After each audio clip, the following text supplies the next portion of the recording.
think most of the people on the committee were either here for part of the hearing or understand what this bill is about. It's hopefully, this is the largest single piece of property, contiguous property owned by one owner between New York and Boston. It's approximately 850 to 1,000 acres, depending on what you count in terms of parking lot and wetlands. But it's a great piece of property, and it's needed not just for East Hartford. As a matter of fact, this is really a regional jobs bill. We're hoping to have 5,000 to 7,000 jobs with future economic development of that property, and literally a couple of billions of dollars of investment. And I also would like to point out that the JFS language was entirely submitted by the Secretary of OPM, and we've used his language. And I would summarize his language by saying what it does properly is gives the Secretary of OPM a much stronger hand in negotiating as we move into the future in terms of the $45 million of bonds that are in this bill, but negotiating with the owners and with the developers of the property to ensure that there is a judicious use of these dollars, to ensure that jobs are created, to ensure that the state gets its money's worth. Representative Googans. Senator, does part of this include by any chance the connection with the magnet school there that's in question that we've been working on? I don't think it does. Having read over the bill, Representative Googans, I do not believe so. It certainly won't hurt to have this proceeding on a parallel track. That is in that bill, as you know, is in the Education Committee. The additional dollars for that project. I thought they might piggyback in some way, but I think they're more parallel than piggyback. Mm-hmm. Yes. Any further comments? Yeah, Mr. Chair, just a point of information. Is there any parallel that can be drawn between this project and, say, Adrian's Landing? But yeah, I'll take that question back. I don't know. It depends. All depends on how you see it. I would think that you could say that yes, they're both large economic development projects. This is about, in terms of state commitment, this is a much lower state commitment than Adrian's Landing.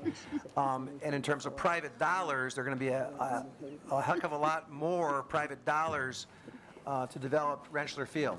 Even though you took the question back, Representative Dyson, no, that's the answer. I wanted to get some information on it, but I'll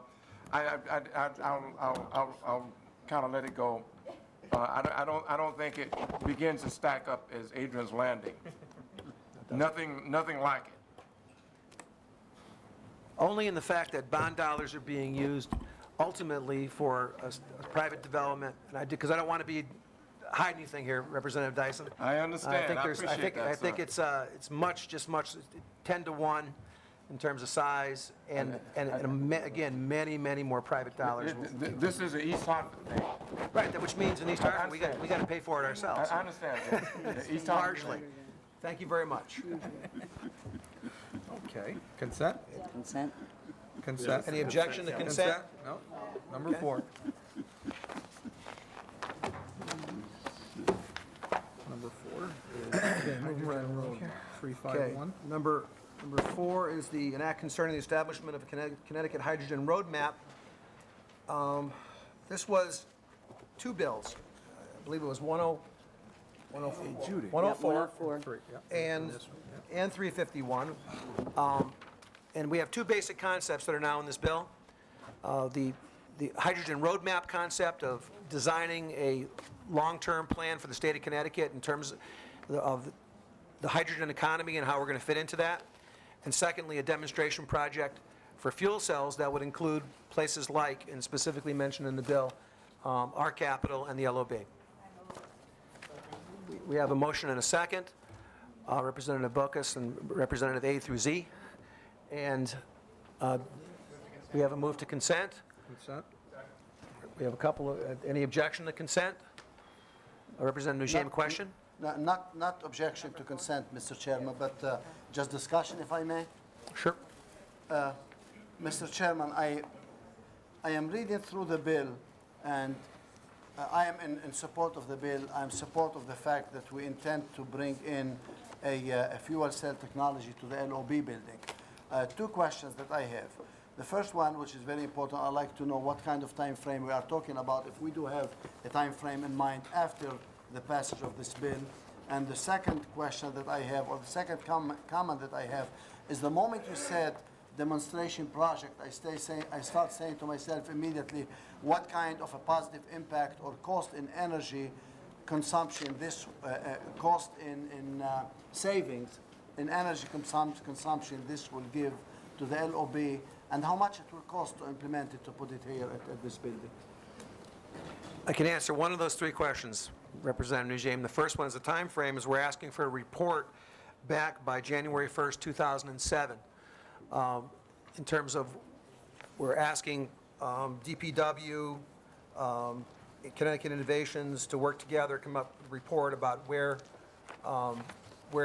we might place fuel cells.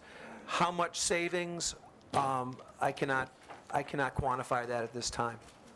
And there was a third question.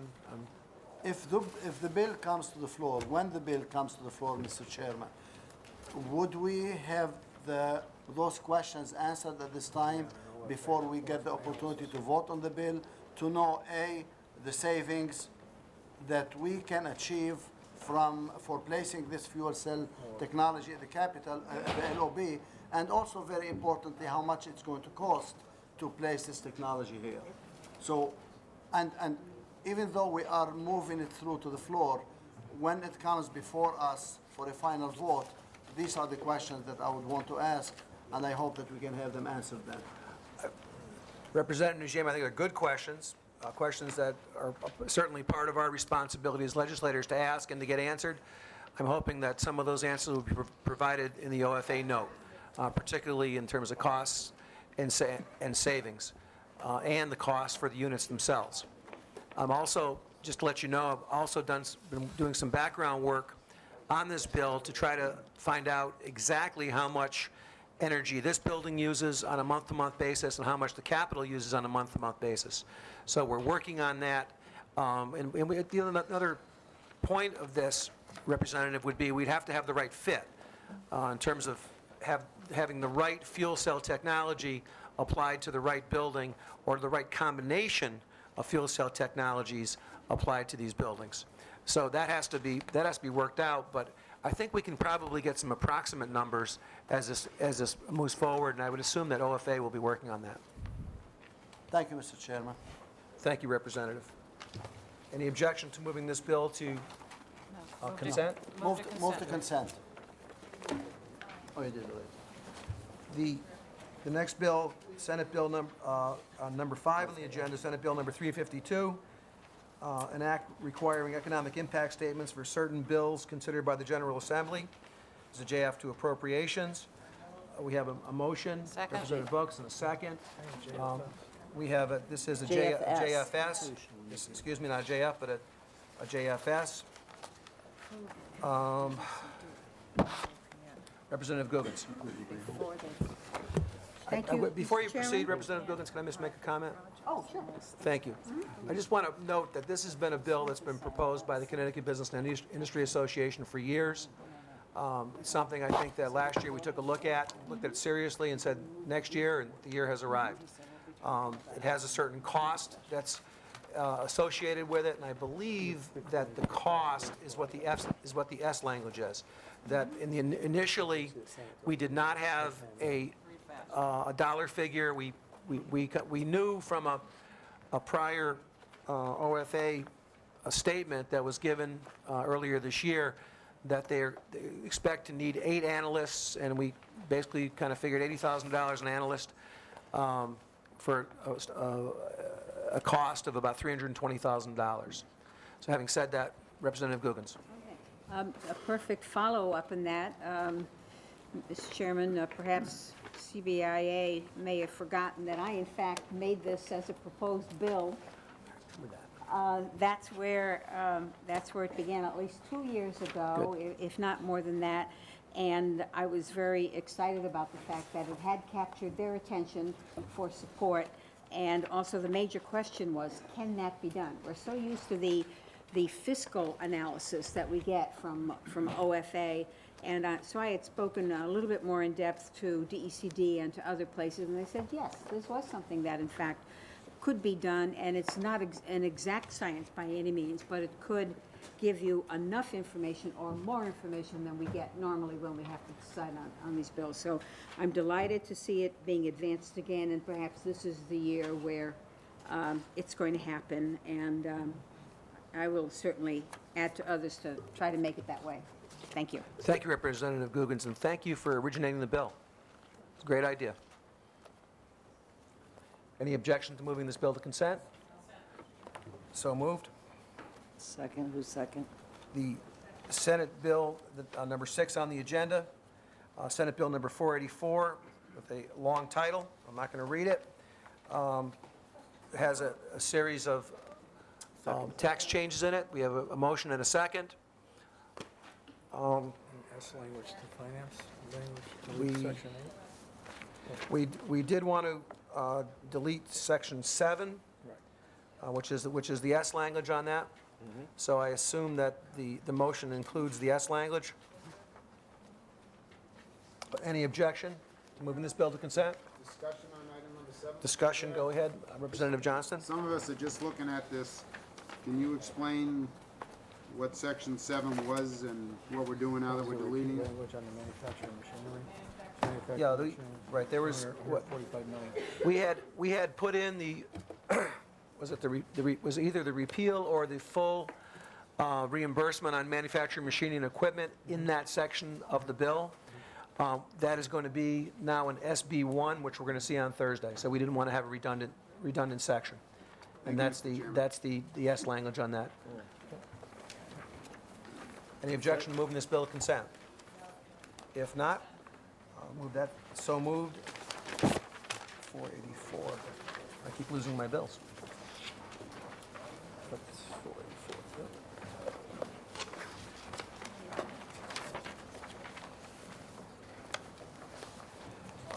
The next bill is number 7 is number 485, an act concerning the study of economic development programs, which is a J after the floor.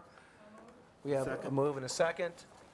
Essentially, this is a study bill. Any discussion or move to consent? Any objection to moving to consent? So moved.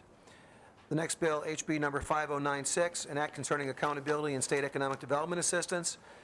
This is a JFS to GAE. Do I hear a motion? We have a motion and a second. Discussion. S We language. were, if I could just make a couple of general comments, this is an appropriate day to pass this bill, in that an audit of Connecticut Innovations, I believe, is coming out today regarding some perhaps improper activities that were taken by a former member of the Board of Directors, and also potentially former members who work on the staff.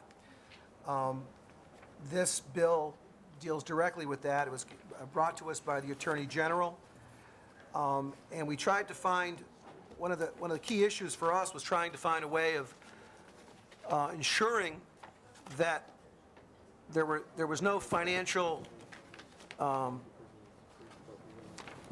interest on the part of directors in any of the actions that were taken by them. And but at the same time, especially with concerning Connecticut Innovations, that there was not a loss of the members of the Board of Directors, because they have a somewhat small pool to choose from in terms of members of Board of Directors. We also had testimony that if the bill was previously written, a couple of members of the Board of Directors would have to resign, and we did not want to lose that talent. So we strengthened the language substantially, that really reinforces a hands-off policy by members of boards towards any proposals that would come in front of them. And we also said that if you're going to act on something, and if you have no interest in it, you cannot have an interest in it for at least 3 years. Kind of like the same kind of requirements that we have currently in terms of, as legislators, that we cannot become a lobbyist and have an interest in legislation for 1 year. This is a very strict limit of 3 years, which we think would prevent anybody from any untoward action. Any further discussion on the bill? Move to consent. Representative Najim, is that a second, or you want a question? No, just a comment, Mr. Chairman. Okay, Representative If I Najim. may, before we go to consent. Mr. Chairman, I truly believe that this country and this state have been built on volunteerism. People volunteer their talent, their effort, their energy, and sometimes their money to help the community. And I believe that this bill, even now, after we removed some of the strict language in it, it will still forbid a person, or maybe it will make a person be hesitant before he or she accepts to become a member of a board, seeing and thinking that in the future his or her company may be essentially discriminated against, or may not be able to either work for the state, with the state, or receive funds from the states, even on low interest loans, if that person is a member of the board. I intend to support the bill, let it go on consent. My only concern is I just want to make sure that we don't have people shying away from service in a volunteer fashion in support of our state.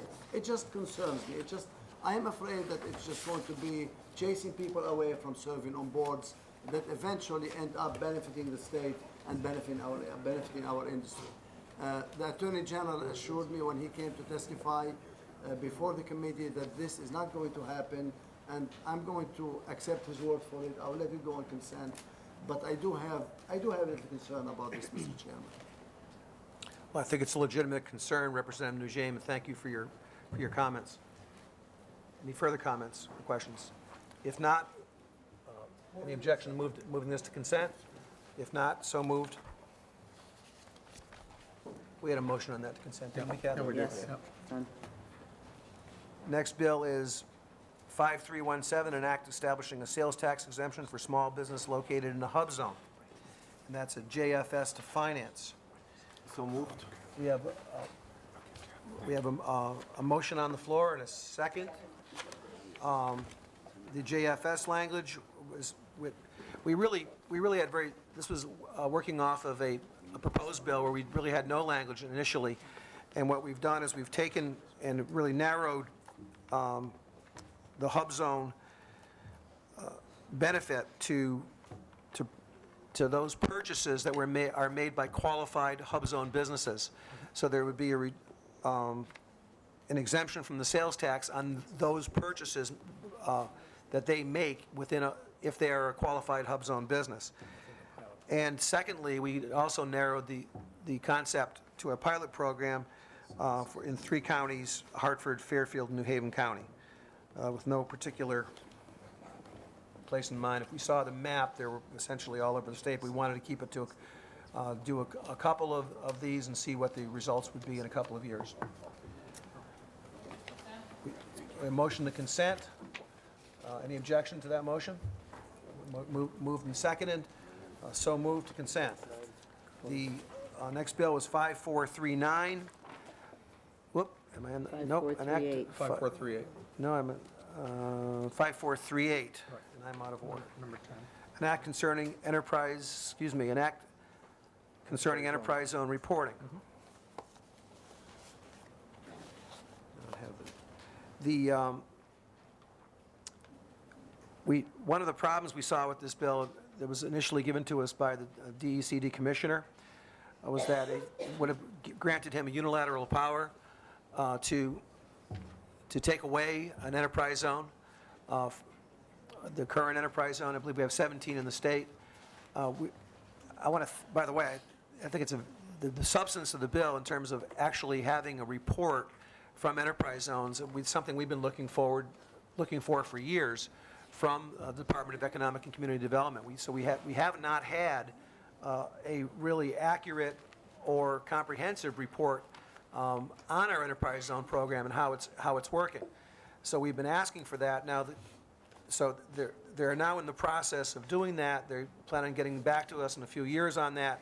The JFS language clarifies those dates, and it also says that when his recommendations, that he'll, instead of being able to do away with enterprise zones, he'll be able to make recommendations to the legislature for doing away with enterprise zones if the legislature so chooses. That's pretty much the summary of the JFS language. We have a motion to consent and a second. Any objection to moving this item to consent? Thank you. Item number 11, an act promoting industries using recycled materials. And that's a JFS to the floor. Second. And we have a motion and a second on that. And we, essentially, this bill initially, as proposed to us, changed who would do a report regarding the support and promotion of recycling industries. We looked at that and decided that we wanted to leave that with DECD, that they should continue to do that. However, we added in consultation with the Connecticut Resources Recovery Authority. So we're going to ask them to work together on that and to come up with plans for recycled materials. We have a motion to consent. We have a second. We have a second. Any objection to the moving of this to consent? So moved. The next bill is an act promoting, an act establishing a pilot microloan program for micro enterprises. Let's see, is Representative Urban here? So moved. So we have a motion Second. and a second. This would have been, this program is the program, I believe this is a $50,000 appropriation to establish a microloan program in DECD. Move to consent, seconded. If there's no objection, it will go to consent. The next bill is a related bill, an act authorizing bonds for the state grants to micro enterprises. This will be the program, because this will be the loans, these dollars, $500,000 in bonds to provide these grants to micro enterprises, and that's what the body of the bill is. We have a motion and a second, and we have a motion to consent and a second. Any objection to moving this consent? Hearing none, so be it. Number 14, an act concerning digital media and motion picture development in the state. This is a bill we heard today. Representative Berger has been one of the prime movers of this bill. Representative Berger, want to comment? Yes, thank you, Mr. Chairman. For the benefit of the committee, we did have the public hearing today. You have a proposed substitute copy in front of you. I just wanted to walk through those changes with you because we are moving this bill forward today, the same day as the public hearing, and it will be JFS to the floor. So if we could just walk through quickly some of the changes, and I'll highlight one of the more important changes. On line 12, after production, we are going to add in and post-production, the words and post-production into line 12. Line 21, after online, we are going to add the words and printed production manual. In line 53, there is a date, January 15th. That date will be changed from 2008 to 2007. Line 76, after the word account and before the period, this language will be added in. All monies in said account shall be held separate and apart from all other money, funds, and accounts. Investment earnings from any monies in the amount shall be credited to the account and shall become part of the assets of the account. Any balance remaining in the account at the end of any fiscal year shall not lapse and shall be available for use for the fiscal year next succeeding period. On line 84, after the word of, we're going to add the following members, colon. In line 86, we're changing the appointing authority of the governor from 3 to 5 members, and after governor, comma, it's 2 of whom shall be either a broadcasting instead of 1. In line 92, we're going from 2 to 3, line 95 from 3 to 2, line 96 from 2 to 1, and line 102, we are going to strike everything after pitchers. And it says, and 2 other professionals. That would be striking after pitchers, lines 102, 3, and 4. Line 109, 3 to 2, and line 111, 2 to 1, and after B, from other to another. Line 151, we're adding in a section H, and we are adding in workforce development coordinator and language. Where's leave us? Yes, we're adding, We're still in the first term. yes, we're adding another person. Okay, which would be a workforce development coordinator and then, in line 153, we are adding before the semicolon, some of such positions may be exempt from the classified state service. Moving down to line 161, after 07, comma, and annually thereafter, language. In line 203, relating to a qualified production in whole or part in the state is added in the state, comma. Line 213, 214, after development costs, we're striking and the production tax credit derived therefrom. Line 231, we are striking of Connecticut. And in line 232, striking through with. Line 291, 292, after qualified production, we are striking in which 100% of the employees are Connecticut residents at the time of production. And lastly, and more importantly, which created somewhat of an onerous fiscal note, we are going to delete sections 11 through 32 and insert the following.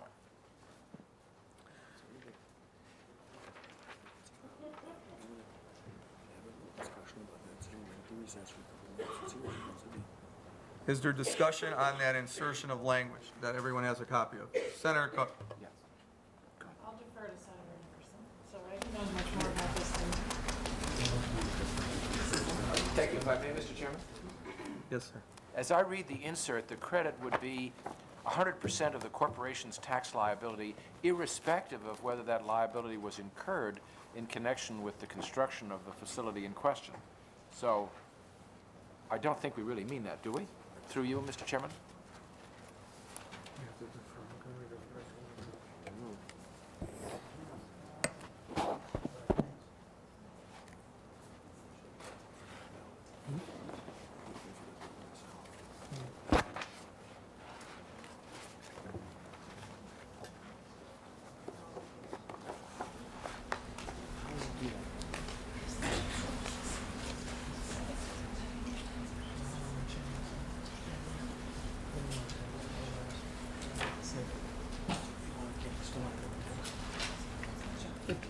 Stand in recess for a moment. Senator Nickerson, we are going to review your request, and we're going to take a short recess.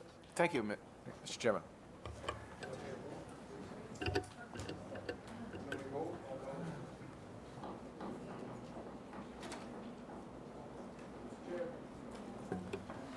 I got to leave. Can we vote on the consent items? Yes, we can. All right, can we vote on the consent items? Please?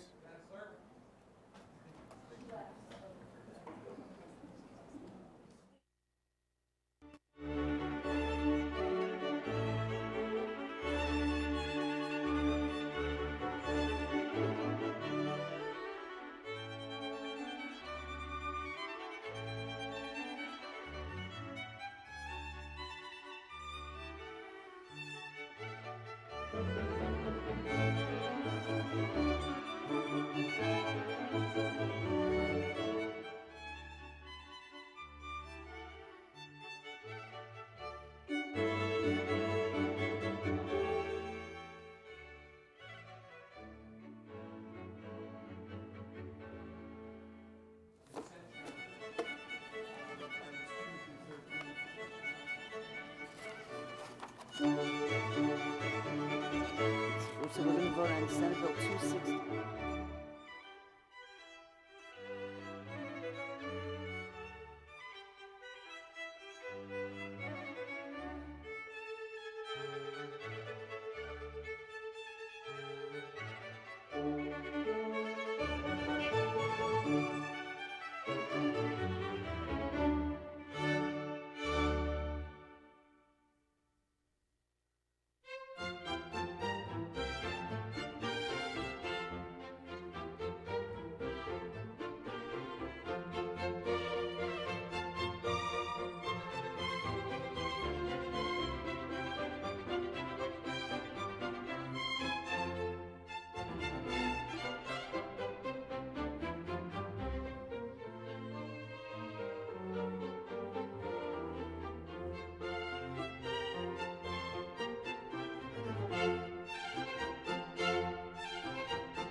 Are we back?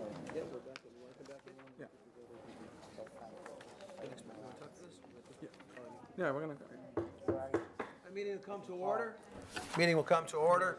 We can pick back up on 57. Mr. Co-Chairman? Yes, I'd like to pick back up where we left off on 5797, and certainly, you know, this committee always works in a bipartisan way to try to enhance business growth in the state of Connecticut. And with that said, the comments and concerns of Senator Nickerson and Senator Cook in enlightening what may create a in its wording at its present time, somewhat of an unfair advantage one way or another to various companies in the state of Connecticut that are existing companies in production and post-production.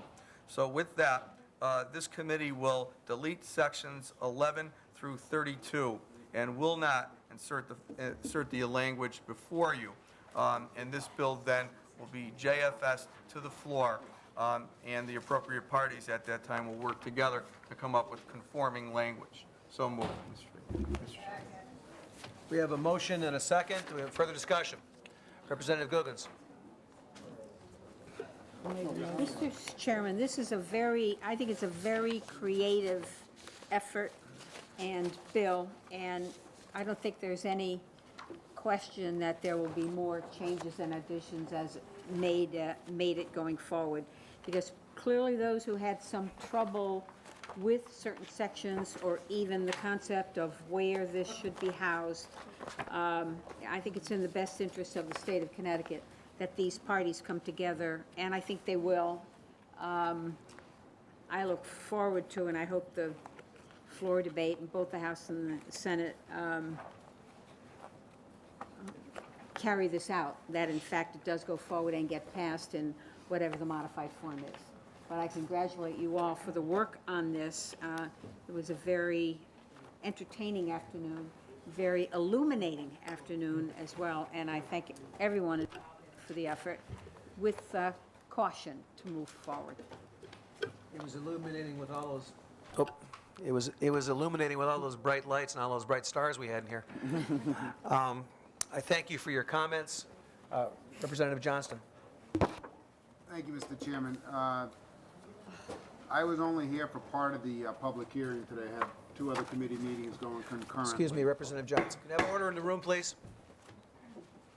I had a couple Representative of Johnson, questions. thank you. Thank you, Mr. Chairman. I had a couple of questions. Are we still creating the quasi-public agency, the Connecticut Film Development Corporation? No. No, that was part of the part of section 12 through 30 that was struck.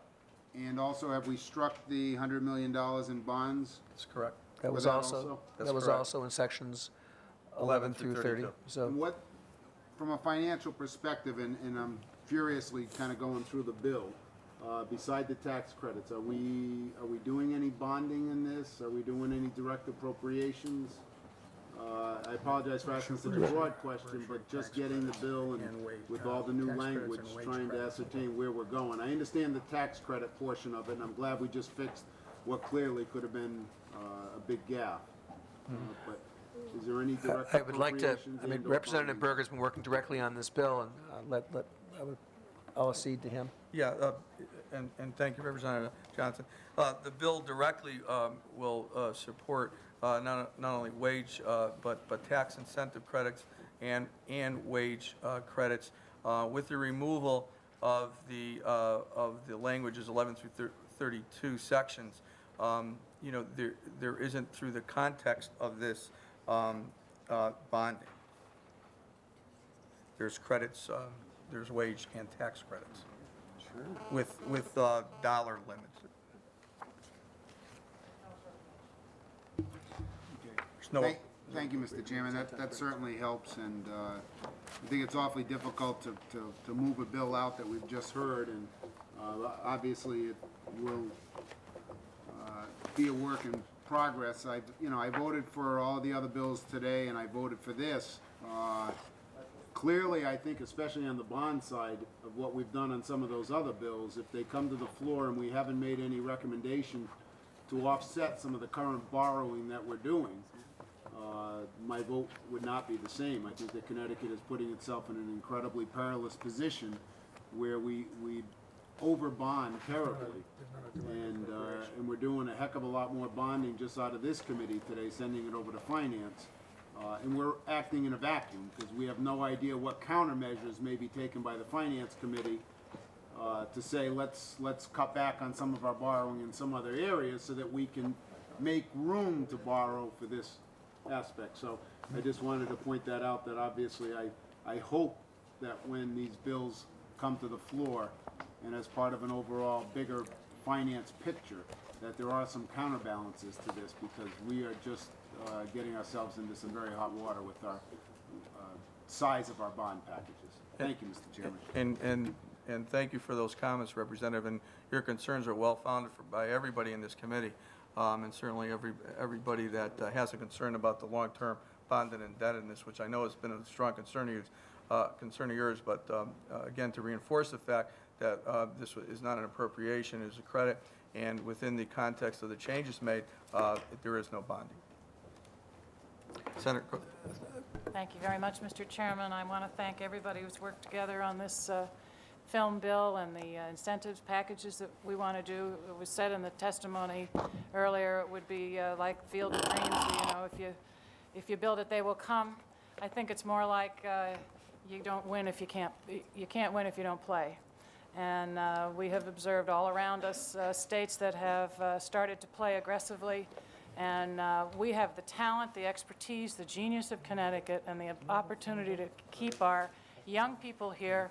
My daughter's in the entertainment industry, and she worked in California, and now she's in Nashville, but I sure would like to have her home. So, I think that this is an important step for our state to be taking.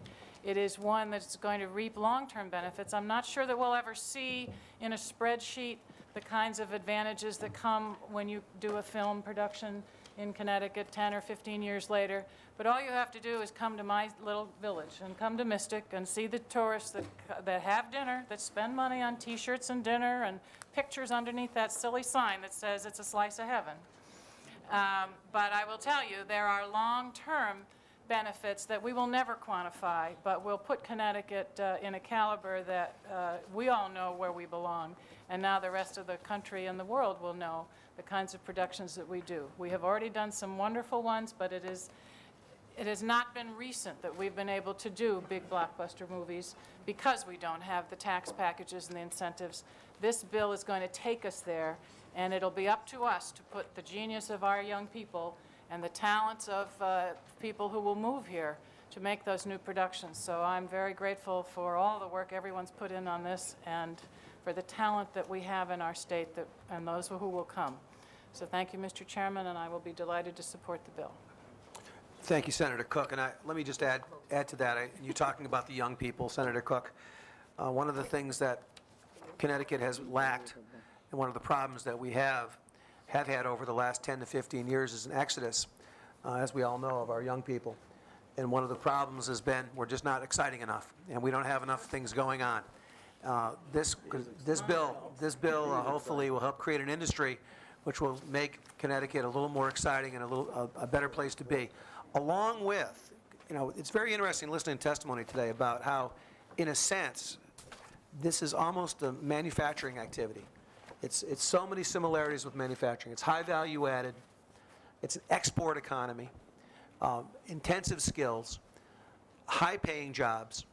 It's all those things that we hope for in the state of Connecticut. And right now we don't have, or we have a baby industry that we can grow and hopefully get to adolescence and maybe to personhood.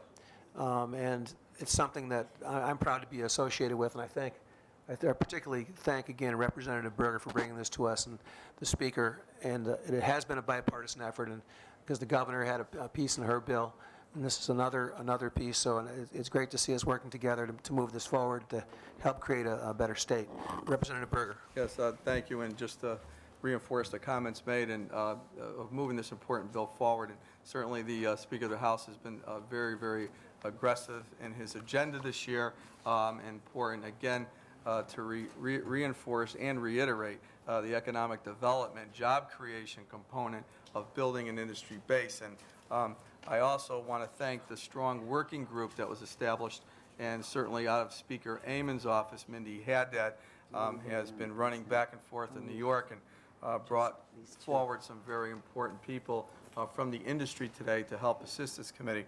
And I just want to say that it took all of my efforts for this committee's knowledge to pull Senator LeBeau from getting a picture with Carol Alt. So, I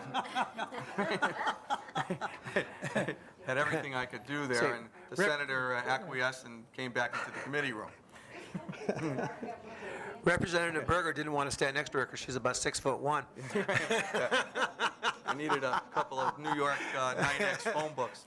Okay. Any further comments or questions on the bill? I believe we have a motion to, is this motion for consent? Is this moving to consent? No. Consent, vote We already consent. voted on the Let's consent. vote the bill. We have to vote the bill. Let's vote the We bill. already have the consent. If you, clerk will please call the roll. Okay, House Bill 5797, Senator LeBeau. Yes. Representative Berger. Yes. Senator Crisco. Representative Candelaria. Senator Cook. Representative Nugent. Representative Alderando. Representative Arasimowicz. Representative Bocus. Representative Diamantis. Representative Doyle. Representative Dyson. Representative Short discussion on this next one. Representative Jarmark. Yes. Representative Johnston. Yes. Representative Malone. Yes. Representative Mioli. Yes. Representative Pavkevich. Yes. Representative Sharkey. Yes. Senator Nickerson. Representative Alberts. Yes. Representative Fry. Representative Giegler. Representative Googans. Representative Strip. Representative Urban. Representative Williams. That's why it's not on consent. Okay, the vote, as we said, will remain open until 5:30 in the Commerce Committee. We have one more bill, Senate Bill number 267, an act concerning regional economic development, so JFS to the floor. We have a motion and a second. Representative Strip? I don't think so. Yes. Thank you, Mr. Chairman. I'm sort of conflicted on this particular bill. Could you tell me if there's additional money going to be available for things like advertising because of this particular bill? Thank you for raising that question, Representative Strip. I really the bill deserves an introduction. One of the things that's happening right now is our 47 out of 50 states have regional economic development plans, which are recognized by the federal government, and as a result of those plans, are eligible for federal dollars. Somewhere around $1.5 million. Without this bill, we continue to lose those dollars, which could be available for our regions to help do planning and to help do economic development. In addition to that, if the regions are recognized by the federal government and by the state, then they can also apply for other grants. And right now, they're kind of neither fish nor fowl in terms of applying for those grants. So there are potential, and that's the reason the bill's in front of us. This is something we're losing out on right now that we would like to work out, and I'll stop right there. Thank you, Mr. Chairman. I sometimes get concerned because we're such a small state to begin with, so when we start breaking ourselves down to even smaller regions, sometimes we lose the coordination, but I'm very concerned that we should be putting more money into advertising tourism, so that certainly gives me the rationale to vote for this particular bill. Representative Strip, I don't want to be unclear or leave anything out for you, that we will have a tourism marketing bill which will, on Thursday, which will provide a substantial increase in tourism marketing dollars. I just want to let you know that. Senator Cook and I have been working on over the last couple of weeks. Thank you, Mr. Chairman, for the information. Senator Cook. Thank you very much, Mr. Chairman. I'm going to support the bill at this point, but I do hope that we can work out some language so that we do have coordination with our industry clusters. We've done a good job of making sure that our clusters are targeted and focused on where we want new economic development opportunities. And, you know, I've got a group down in southeastern Connecticut. The governor's convened to look at diversification efforts, lessons learned after we saved the subbase. So, we do have regional issues that are coming up, but we always check back and make sure that we're not going on a tangent that's outside of the realm of what state efforts may be. So I will support it now and hope that we can work out something so that we have not only the regional initiatives, but the coordination that we need to do with our clusters and any additional economic programs that are going to come out probably in SB1. So I'm happy to support it today. Thank you. Thank you, Senator Cook. Any further comments? The clerk, please call the roll. Senate Bill 267, Senator LeBeau. Yes. Representative Berger. Yes. Senator Crisco. Representative Candelaria. Senator Cook. Representative Nugent. Senator Duff, Senator Schlossberg, Representative Alderando, Representative Arasimowicz, Representative Bocus, Representative Diamantis, Representative Doyle, Representative Dyson, Representative Gentile, Representative Jarmuck, Representative Johnston, Representative Malone, Representative Mioli, Representative Pavlikevich, Representative Sharkey, Senator Nickerson, Representative Alberts, Representative Fry, Representative Giegler, Representative Googans. Excuse me? Representative Googans? Yes. Representative Strip? Representative Urban? Representative Williams? I'd like to thank the members of the committee. I have to say, never was heard a discouraging word as we move forward, and I look forward to seeing you on Thursday at 1 o'clock. Meeting is adjourned. Thought you guys were going to...